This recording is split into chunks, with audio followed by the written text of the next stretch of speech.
This is your host, Laura Winters, the heart-led pathfinder, intuitive energy healer, speech-language pathologist, and owner of Your Light Holistic Therapy and Wellness, LLC. Welcome to Miracle in Time, a mini-series podcast that brings you the stories of beautiful humans exploring the synchronicities, blessings, and miracles within our perception of time. It illustrates that events are not just happening to us, but for us.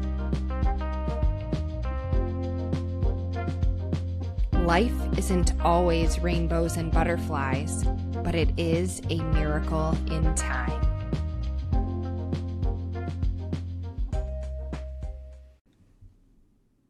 Hello, everyone. Welcome to Miracle in Time. My name is Laura. I'm your host. And this is actually the second podcast that I've had. I'm excited for this because I can see this being able to grow with me. So one of my biggest problems with trying to come up with a new podcast idea is that we always have this big theme that we're working with, and that's how my other podcast was. So it was one theme, and you could evolve just a little bit, but you still had to stay in the confines of it. So this Miracle in Time podcast is really special because it's going to be a mini-series podcast in that we will have kind of a general theme for a certain number of weeks, and I will speak to guests or have episodes myself, and then we'll be able to evolve and shift with whatever's happening in the world or what's happening within me or anything. So I'm really excited about it. So I want to tell you a little bit about me. I say my journey began it's almost close to 5 years ago. But I'm sure it began way before that. I was working in a skilled nursing facility as a speech language pathologist, and I had thought that I was going to retire there. I kept saying that I was just going to retire here. It was so wonderful. I loved it. I loved the people that I worked with, everything. I just loved everything about it. And then COVID happened, and it woke up a lot of people. I wasn't there yet, but looking back at COVID, there's been such an evolution since then. And so anyway, so at that time, families weren't allowed to come in. Patients actually coming in was they had slowed that. So there wasn't much work to be had. And we had this opportunity for being furloughed, and they had refused to do it over and over. So their solution was having us come in and working in the kitchen or cleaning. And one day I was on cleaning duty, and I went to, fill up the cleaning supplies, and I took the sprayer out of the bottle, and it went boom right into my eyes, because at the time I wore contacts, and so I didn't realize it till a little bit later, but I had heavy duty grease release in both of my eyes. So I was in the kitchen at the time, so I went to the eye wash station, I turned it on, and it immediately got steaming, like very, very hot, and I knew that wasn't good. So I went to the the kitchen manager, and she brought me up to the second floor eye wash station that was in the kitchen. And again, the same thing. It was super hot. So I got in the elevator, and by that time things started burning pretty good. And we got to the third floor again, and that one, the eye wash station, didn't work at all. So I grabbed some cups and started rinsing my eyes out, which is water from the spigots, from the tap, just trying to get it out of my eyes. And at that time she had said, "Do you have contacts in your eyes?" And I said, "I do." And I'm so thankful that she said that when she did, because when I peeled them off my eye, it felt like I was peeling skin off my eye. Like if they would have stayed there any longer, they probably would have been secured to the eyeball. So I pulled both of them out, continued to rinse. And by the time they had got maintenance up to work on the eye wash station, he had turned it on and it was full blast. I mean, I say it's like Chris Farley in Tommy Boy when he's being shot with the gasoline or whatever. It was like a water hose, and I had water drenched all over my face, my head, down my body. I was standing in a puddle of water, and it was so super traumatic. And once that was just too much, I mean, I could hardly breathe when that was happening. There's just water flowing down my face. And once that was over, I called my husband, the nurse practitioner, to come in and said, you have to go to the hospital. Called my husband and told him what was happening, and went and tried to change clothes because I was sopping wet from head to toe, and then got taken to the hospital. It was almost like I couldn't cry at all, like it was so traumatic. The best thing that I could have done for myself was to cry, to just get whatever it was in tear ducts, everything out. But I literally could not cry. And I just kept envisioning not being able to see my kids walk down the aisle, not being able to see their beautiful faces as they grow. Like, there were so many things I was picturing, like I wouldn't be able to see. And by the time everything was done, I was sent to I believe he's an ophthalmologist, under workman's comp. And if anybody has had a workman's comp case, they don't do the right things for you. I mean, hopefully there are some out there, but in my experience, this guy was horrible. And it was really sad because later on, when I was really deep in depression and needing someone to help, I had put on a Facebook group, who's the best for dry eye disease, because that's what ended up happening as a result of all this. They said the man that I had seen under the workman's comp case was the best in town. And it was really horrible to hear that this was the guy who was the best around, and must not believe me or whatever. I don't know what the situation was, but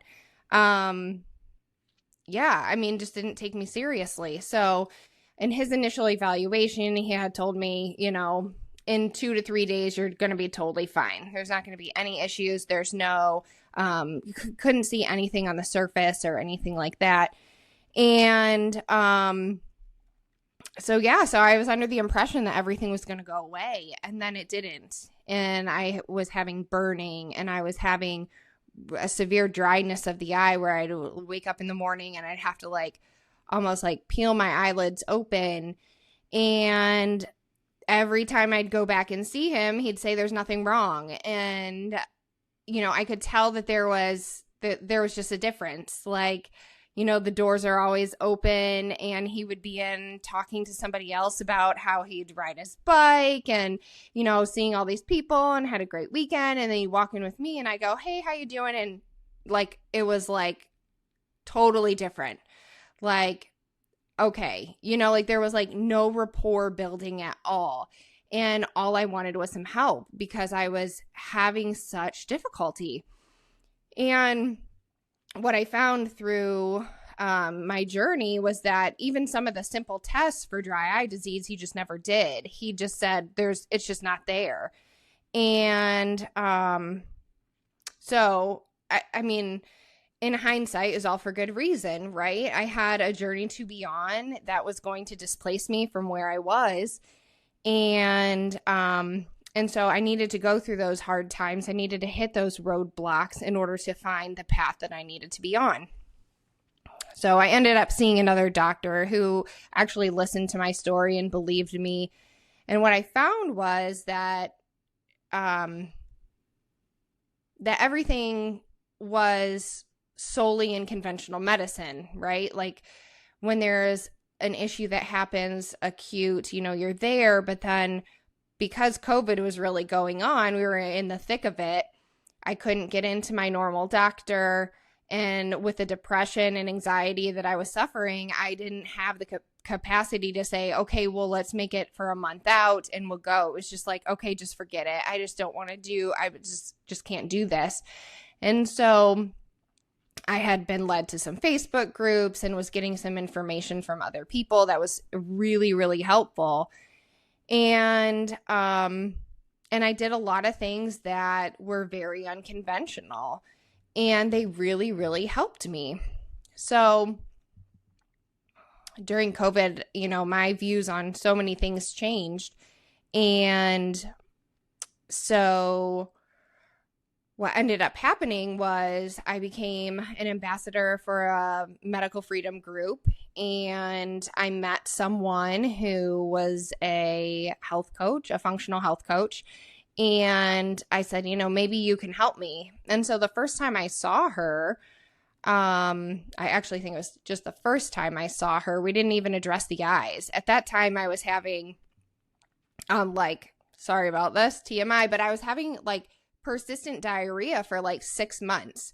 And it was after I had bought some sushi grade tuna from a very nice health store.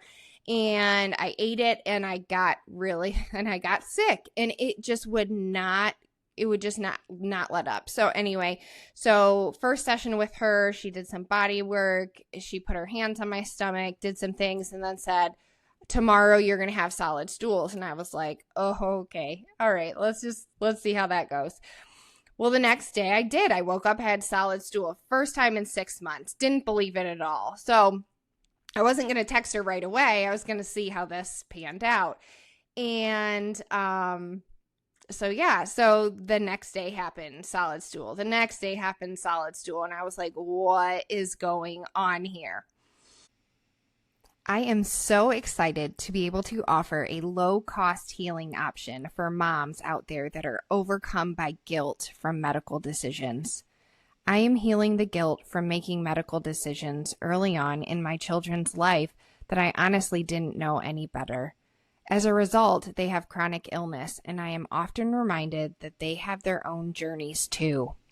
Love is how we heal our guilt, and we don't have to do it alone. Join us in Healing Medical Mom Guilt. You can register on the website at yourlightllc.com/scheduling. So anyway, the next time I saw her, said, you were totally right, solid stool. Okay, let's keep going.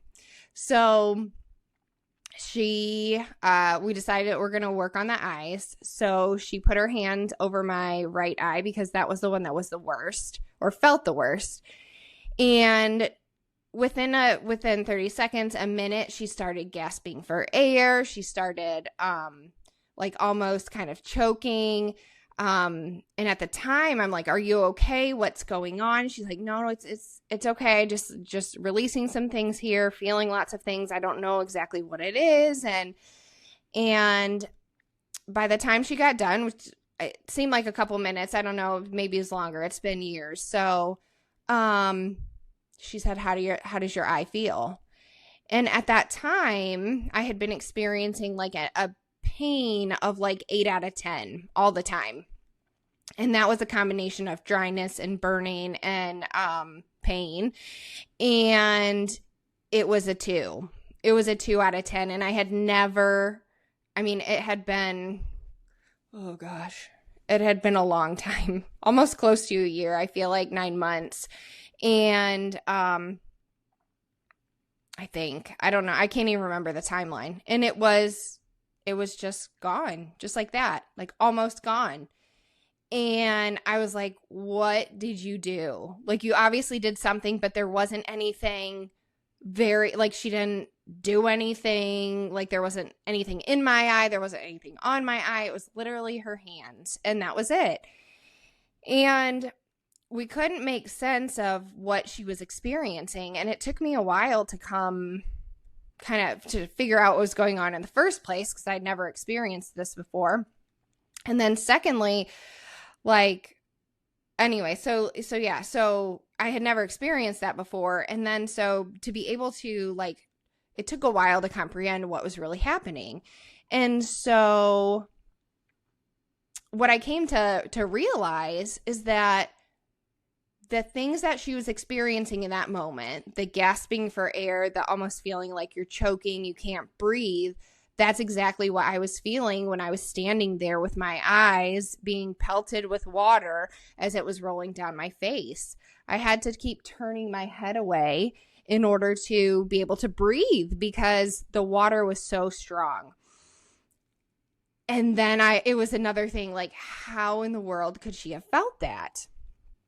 Right? So anyway, she had worked on the other eye, and the other eye had also decreased in a significant amount of pain in one session.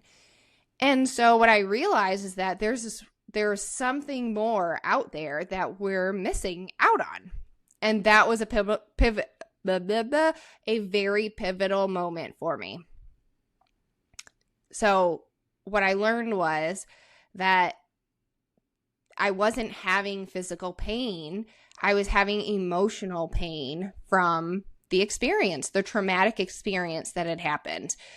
She had to tell my eyes, you did not go blind. And that's essentially what went through my mind as this was happening. Now, after the fact, if you look up the eyeballs of people who have been exposed to this heavy duty grease release, I should be totally blind. Like, my eyes should be totally melted. And yet I was spared. And it could have been the contacts, it could have been the situation, but I know that this was my journey. This was a piece of the puzzle that I needed to experience something that completely knocked me off course, because what I had in mind was that I was going to retire from this place of work. What I learned through that situation was I was not aligned with this place of work at all. And it wasn't where I needed to be. So months later, I moved on, and I was very happy to let that go and release that. Now, anger and lots of things persisted for a very long time, and occasionally things get kicked up and you feel those things again. But, you know, after the situation now, it was 4 years. It took me 4 years to heal my eyes. And now I can say I personally don't feel like I have any symptoms of dry eye disease anymore. So that's pretty powerful, right? This is a condition that they say that will never, ever go away. It will just progress. And what I learned through that was that situation was there to essentially open my eyes to something way more than I had ever thought before. And in that experience, part of the healing journey was learning about podcasting. So I knew that I needed to help more people to see a different way away from conventional medicine, that there are these other things out there that you can utilize to heal yourself, because your body knows how to heal as long as it's given the opportunity and the right situation in order to do that. So I created the podcast, and I met a lot of really nice people, and I talked to other people who had kind of gone some unconventional ways and also very conventional ways of healing dry eye disease. And then I felt this pull to really start getting into a spiritual sense of this. And when I did, the community backlash, I felt very strongly. And it was totally fine. I think that if I would have heard something like this in the thick of my depression and anxiety, I would have totally been upset by it as well, because you can't conceptualize the things that might make you better if it just doesn't make sense in your mind. And so what I realized was it was very much time for me to move on, because I had done the healing, and it was time for me to allow that to be in the past and move forward. So in that separation from that podcast, I love podcasting, and I knew that I needed to do something else. So here I am, Miracle in Time. Now, I really think that this title of Miracle in Time is hilarious, because if you really go, or even if you don't go deep in the spiritual world, because it's, or in the realm, whatever, the people who talk about it, it's very much out there that time does not exist, that time is not linear, that this concept that maybe all of the timelines are occurring at the same time. So for me, the title of Miracle in Time is very funny because, you kind of learn that time doesn't exist. But I had a different idea for a podcast, which I very much like. It was going to be like probably twice the amount of work that this one is. And not that I was afraid of the work, but it was just going to be a full-time job. And so as I have learned that there's sometimes waiting in what you want, and you also need to listen for the information to come through. So I don't know if I was meditating or what, or is the first thing that happens in the morning, because a lot of times I get downloads or information right in that waking state. I'm barely cognizant, and it's like boom, boom, boom, there's some information, and I have to hold on to that and then move with it throughout the day. So the information that I got for the name of the podcast was Miracle in Time. And I had worked with actually shifting the time to times, because talking about miracles in lots of different times, but it didn't work out that way. So I had to come back to the title that was given to me, Miracle in Time. And it's kind of interesting because, or I think it's kind of cool because each moment of time is a miracle.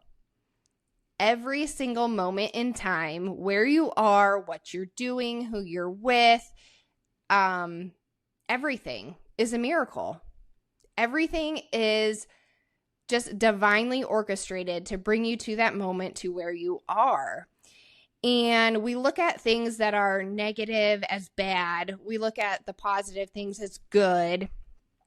And we have these charges based on the situations, but it really comes down to that so many things are put along our journey for a specific reason. And you can reason all day long about why they're happening or whatever, and you may never know. And that's part of the journey as well. You're going to know some of the reasons, you're not going to know for other things, and that's okay. What you need to know is that you are being divinely held in every moment of every single day. So when you think that you are down and depressed and hopeless and anxious and all of the things, that's right where you need to be.